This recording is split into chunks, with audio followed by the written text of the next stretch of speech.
Thank you for taking this time to spend the next few minutes with me. I'm very grateful and I'm very excited about what I'm about to share with you today.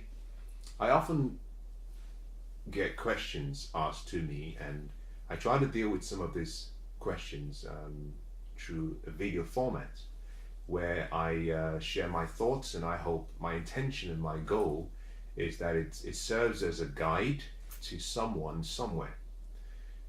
The question I was asked was if I had to change something that I had done in the past, if there was one thing I could change or something I could learn or do differently, what would that be?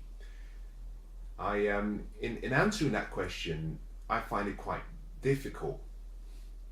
The question itself is easy, but to answer it is quite difficult. Reason being that I have such a I have such a great pool of so many things that I've done in the past that should have been done differently.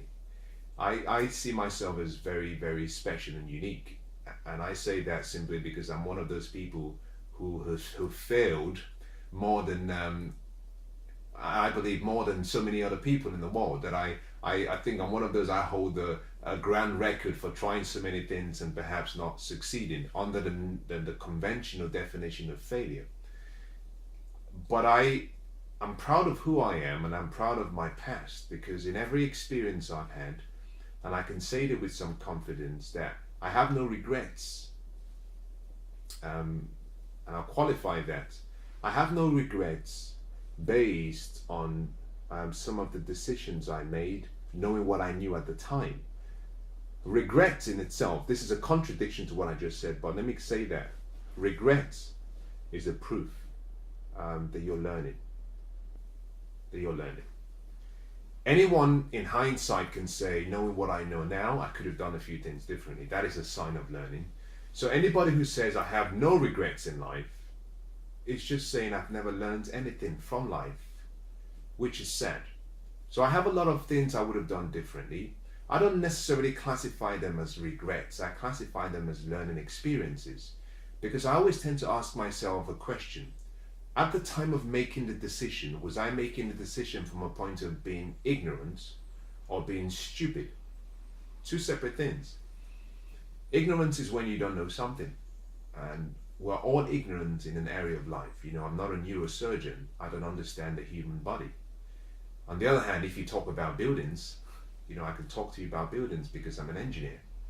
If you want to talk about human psychology, and if you want to talk about personal development and growth, let's roll, let's rock. I don't know a lot about cooking. I'm not a chef, so I'm ignorant about neurosurgery, and I'm ignorant about cooking in many areas. We're all ignorant about an area in life. That is okay. Stupid, on the other hand, is you deciding intentionally to reject any form or source of knowledge. This is when you make a decision to stay in your ignorance, even when the information is being presented to you. So part of the reason I said at the start that I don't have much, I wouldn't call them regrets, is because at the point of making the decisions I made, I wasn't intentionally rejecting wisdom. There were just certain things I didn't know.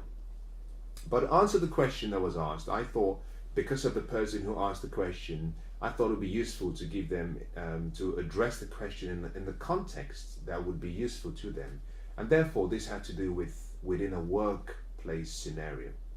So before I retired from engineering, and I started pursuing my purpose and my calling, and just doing what I'm doing now and sharing and living life, I worked for an organization, and I worked for so many organizations before that. One of the things, if you were to ask me what I would have done differently, was I would have wished that I had understood and I had studied and I had learned the importance of honor. That is a word that we don't talk about a lot, but I think that word is one of the few key components of what it takes to be successful within a working environment, but also in any relationship you have. What is honor? Now, if you read the dictionary, the definition of honor in the dictionary is very different to what I'm about to share with you. You know, in martial arts, when you walk into a dojo,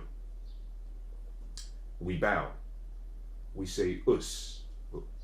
When we see someone, or when we're giving a salutation to either a sensei or to another colleague, we say us. With shomini, shomini is where you show a way of signaling a greeting. So we do two things primarily in a dojo. That is the environment. Remember this, that every environment has a different expectation. If I walk into my gym and I walk into the weights room, there is an expectation that I must adhere to.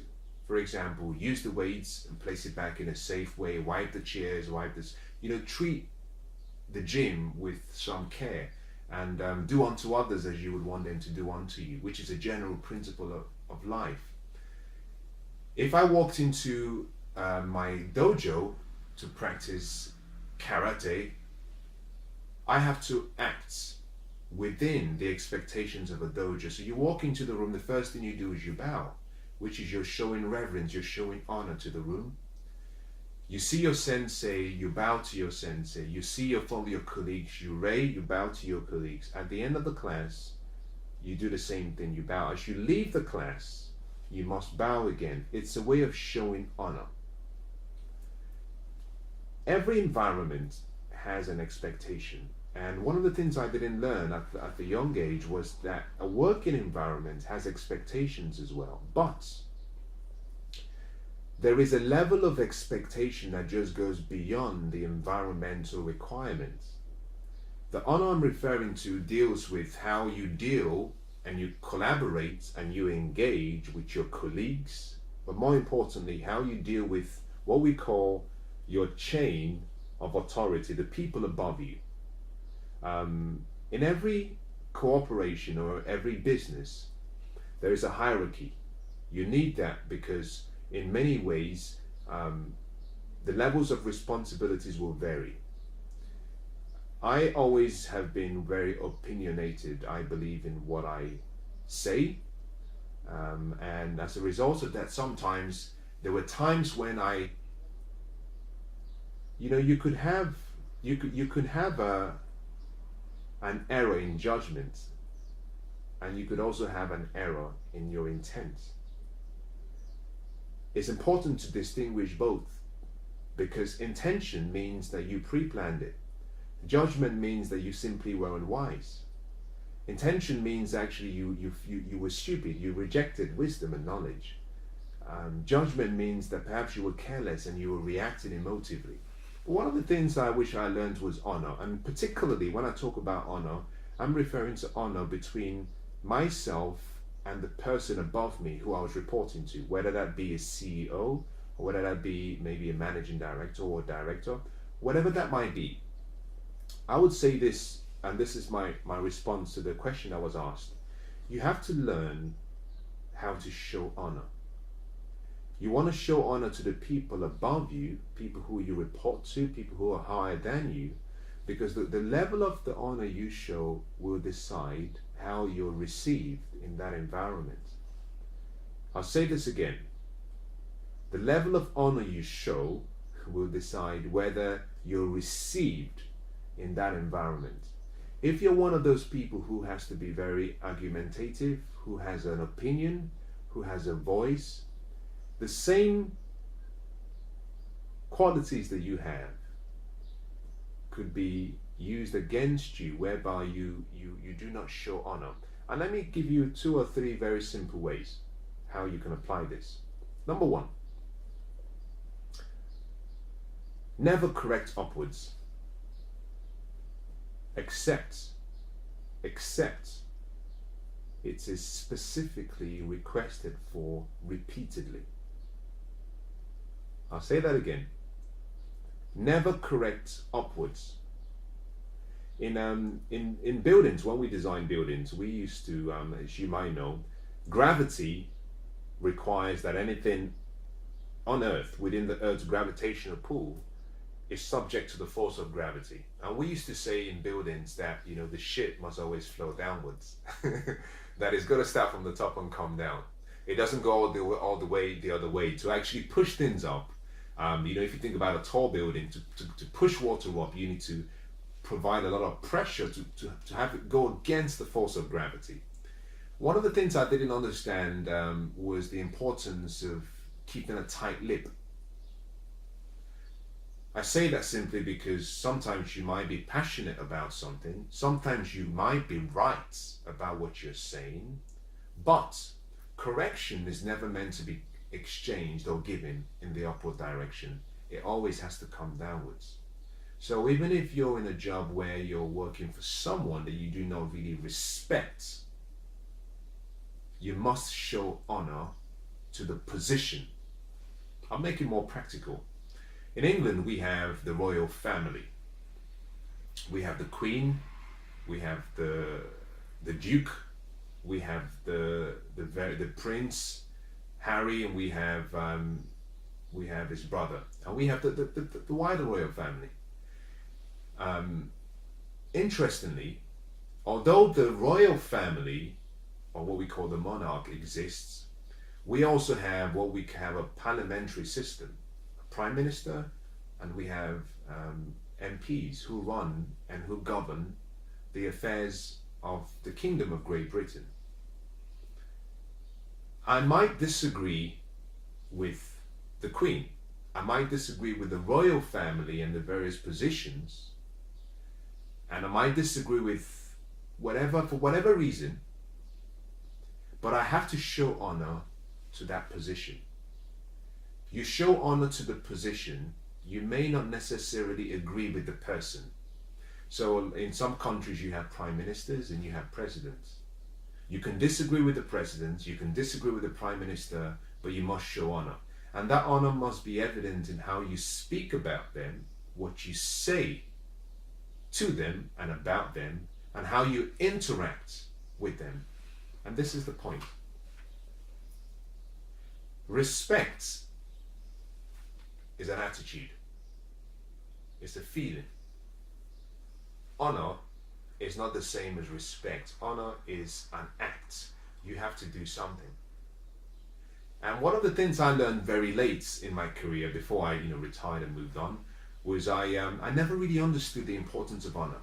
You see, the reason is the more you correct upwards, the more you close all possible opportunities for favor, or opportunities for access, opportunities for you to be promoted, opportunities for you to be protected, opportunities for you to be guided and nurtured. Because think about this, if you have a child and all your child does is resent and argue with you, you have the love as a parent, but if you were to erase that love as a parent, there is nothing left that you have in you that would want you to go an extra mile to help that child. This is very evident. To your child, it's more difficult, but if you were to just take anybody randomly and someone showed you so much dishonor and so much lack of respect, you might just simply say, well, I don't want to speak to them, I don't want to see them, I don't want to talk to them, I don't even want to know them. So what you do is you close down all of your emotional, your opportunities, your connections, everything that you have which you could have used to make their life easy. You withdraw everything. That is the impact of dishonor. And so dishonor is something that has to be completely removed from your vocabulary. And how do you do this? Honor is evident in how you speak, what you say. Interestingly, you can still speak in a peaceable way, in a nice way, but still be dishonoring in your heart. And it's so easy to spot. Why? Because honor has a fragrance. When I go back to my times when working, I ran a team, I had people working for me, looking after a whole, few people, up to 30 people at the point. There were people I knew who I had in my team who were very honoring, people who were very submissive, people who were very encouraging, people who respected the position. In some cases, there were some people who I knew who respected the position. They showed me honor, but they didn't agree with me every time. But their disagreement was kept in check. Interestingly, those who were in that category, I got along with very well. Those who showed me honor, I got along with very well. But for those who showed me dishonor, emotionally, I had no ties with them. I had a duty to look after them because they reported to me. But beyond the basic caring, I would never have gone out of my way. Interestingly, that same principle applied to me and whoever I was reporting to above them. You cannot correct upwards. And that's one of the most important things I would say to you is learn. You might have to go and study it, but you must learn the importance of honor in a working environment. Now, I've dealt with a working environment, and I will not have time to deal with the genesis of where that comes from. But let me leave this with you as I conclude.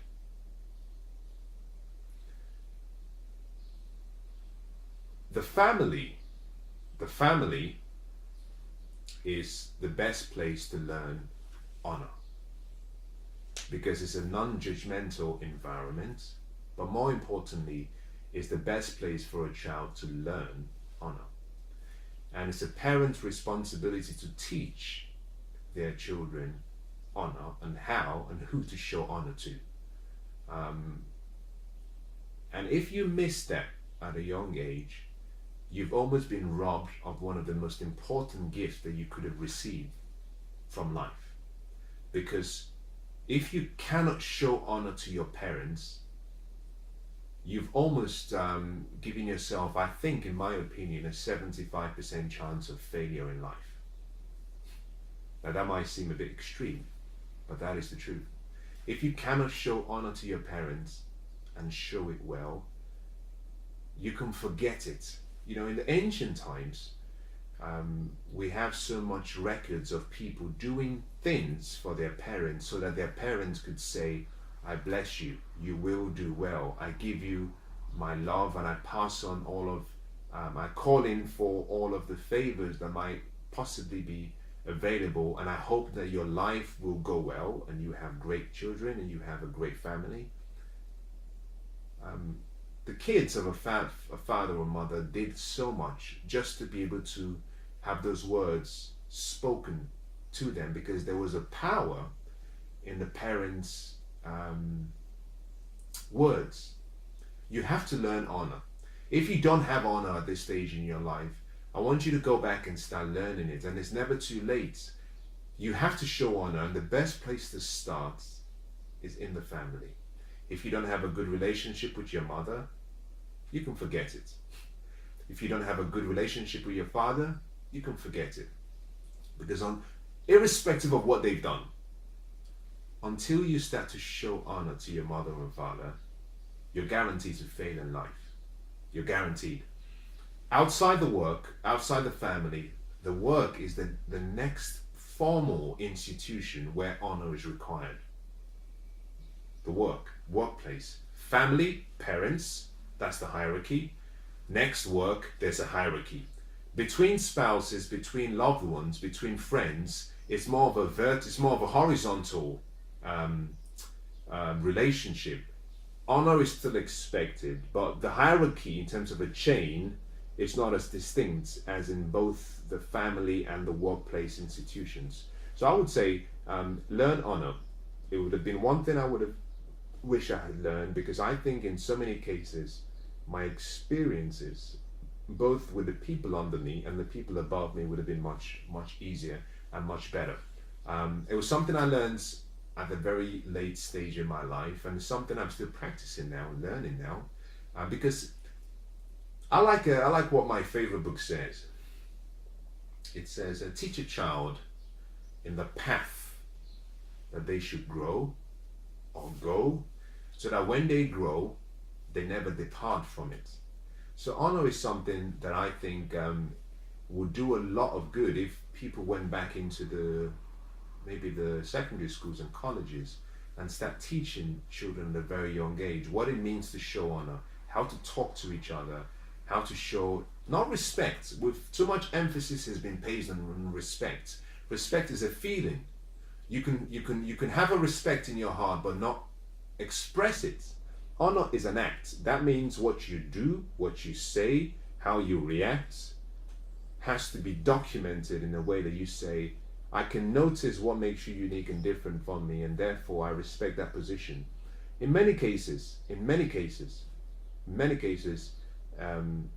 I've spoken to people who have said, well, I don't know, I don't like my boss, and I don't agree with him, and I don't think what he says is right. I don't think he should be my boss. It has nothing to do with what you think. It has nothing to do with how you feel. It has nothing to do with what your opinions are. It's a law of life that you must respect the chain of authority in the family and in the workplace. You must. And if you deviate from that for whatever reason, you're bound to experience pain. I wish you the best.